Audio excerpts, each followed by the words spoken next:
Dusky skin টোনের আপুদের জন্য নিয়ে এসেছি একটা লিপস্টিক সেট। আমাকে অনেক সময় অনেক আপুরা মেসেজ করেন যে আপনি যে লিপস্টিকগুলি দেখাচ্ছেন সেগুলি তো ফেয়ার স্কিন টোনে মানাবে কিংবা মিডিয়াম স্কিন টোনে মানাবে, আমাকে তো মানাচ্ছে না, আমার জন্য কিছু আনুন বা আমার স্কিন টোনে মানাবে এমন একটা সেট আনুন। তো এটা হচ্ছে তাদের জন্য যাদেরকে ফেয়ার টোনের লিপস্টিকগুলোতে মানায় না।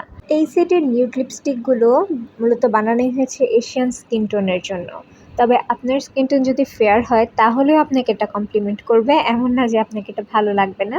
তবে স্পেশালি কনসার্ন দেওয়া হয়েছে যারা নর্মালি লিপস্টিকগুলো ব্যবহার করতে পারছে না বা যাদের উপরে মানাচ্ছে না। আর আপনারা আমার সোয়াচ দেখেই বুঝতে পারছেন যে লিপস্টিকের ফর্মুলাটা কত ভালো। ওয়ান স্ট্রোক পিগমেন্টেশন এবং খুবই সফট। আপনারা আমার হাতের সোয়াচগুলো দেখেই বুঝতে পারছেন যে এটা খুবই সফট। আমার হাতের যে রেখাগুলো আছে সেগুলিও এটার উপর দিয়ে বোঝা যাচ্ছে। এটা ঠোঁটে দিলেও ক্র্যাক করবে না, কারণ এটার ফর্মুলাটা খুবই লাইট ওয়েট একটা ফর্মুলা। আপনার ঠোঁটে ভারী ভারী লাগবে না, ক্র্যাক হওয়ার কোনো সম্ভাবনা নেই। আর কালারগুলো, এটা তো আপনারা দেখতেই পাচ্ছেন, কালারগুলো নিয়ে আলাদা করে কিছু বলতে হবে না। Dark magenta, pink, nude, brown সব ধরনের শেড আছে।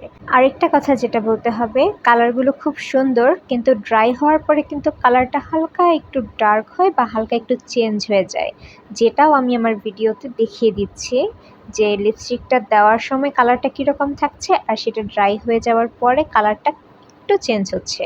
কিন্তু এমন না যে চেঞ্জ হয়ে কালারটা খুব বাজে দেখাচ্ছে বা অসুন্দর লাগছে।